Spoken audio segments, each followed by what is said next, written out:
in our actions, maybe what makes us great comes down more to the inner calculus, the choices, all the things that we don't do. All about what you don't do. This reflection today is about what we don't do. So many stories of greatness talk about what people have done or what they are doing. Think of any sports or comic book hero and you think about what they've accomplished, what they've done. And yet I was watching this video on YouTube recently where this, the greatest long distance runner on the planet, broken all these records. And he's a Kenyan and he was on this podcast being interviewed. And he said, what's the secret to your success? If you had to boil it down to one or two things, what's the secret? And he said, vitamin N. And the podcast host looked at him inquisitively and said, vitamin N? He said, vitamin no. And proceeded to talk about all of the things that he deliberately chose not to do in order to pursue his passion. Vitamin N. As a spectator, we think about what can be captured on film. We think about crossing a finish line. We think about a headline or setting a new record in the record books. But for the one doing it, they're probably thinking about all of the things that they hold at higher esteem and all of the things that they just say no to over and over and over again, that those around them, maybe other competitors or friends or community members, casually say yes to. This reminds me of a story between one of my teachers, Joseph, and our teacher, Swamiji, who's the founder of the ashram. He said this, I think, in his 90s. He's 97 now. I think this was a few years ago when he said this. He looked at Joseph and he said, you know what makes me great? Which is just so funny.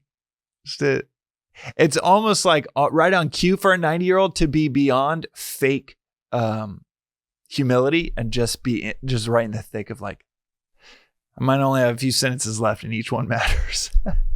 So he's not going to performatively act like there's some fake humility. He just says something. It's kind of surprising and unsurprising of a 90-year-old. I could see my grandfather saying something like that. But he said, you know what makes me great? It's all the things that I haven't done. Which is a bit of a knot to untie. A bit of a knowledge bomb to think about. And that what can make us great are all of the decisions we don't do in our company culture with Magic Mind. I heard that story a few years ago and I find myself saying this within our company culture. Often, actually, that what makes a company good is what they do. What makes them great is what they don't do. That could be boiled down to saying no a lot. Vitamin N, it could be boiled down to extreme focus and the power that comes from that focus. It could be boiled down to a few different tangential lessons, but at the highest level, it's what the company deliberately chooses not to do, not to pursue.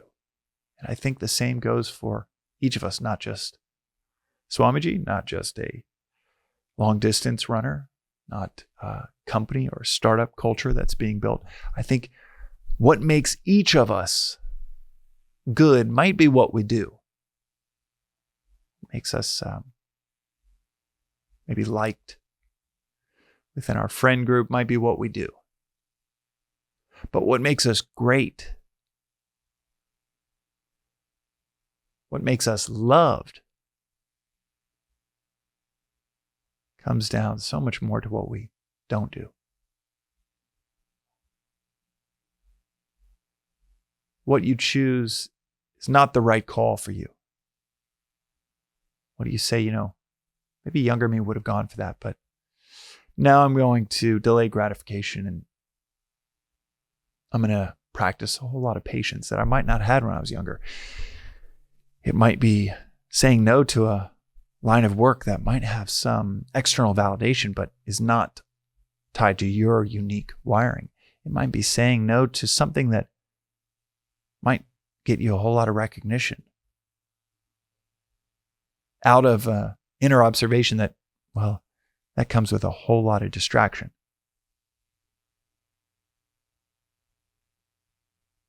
Someone pursuing fame makes all kinds of compromises in the message that they give. I mean, if you're going after quantity of people to love what you're saying, then by definition, you're going to have to degrade the quality of what you're saying. Because quality and quantity, they don't go together.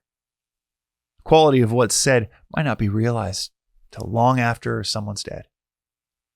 Maybe the impact that they have is decades or hundreds of years, long after they could have benefited from it personally. If they're going for that impact, if they're going for truth, then they don't care about what they get out of it.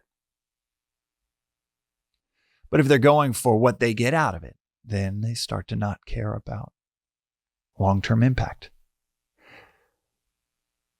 We all start to not care about the truth when we're thinking about, really want a lot of people to dig this message. So it's a radical knot to untie, to think about, to chew on and reflect on how almost diametrically opposed these two things are. Being great and saying yes to a lot of things. So maybe for our own pursuit of greatness, maybe it's mastery of a craft, or maybe it's our spiritual evolution, or a combination of the two. One can help lead to the other. In our actions, maybe what makes us great comes down more to the inner calculus, the choices, all the things that we don't do. That's today's reflection on the Daily Vedantic. What's something you could do today that you're going to choose not to in the pursuit of greatness? We'll see you next time.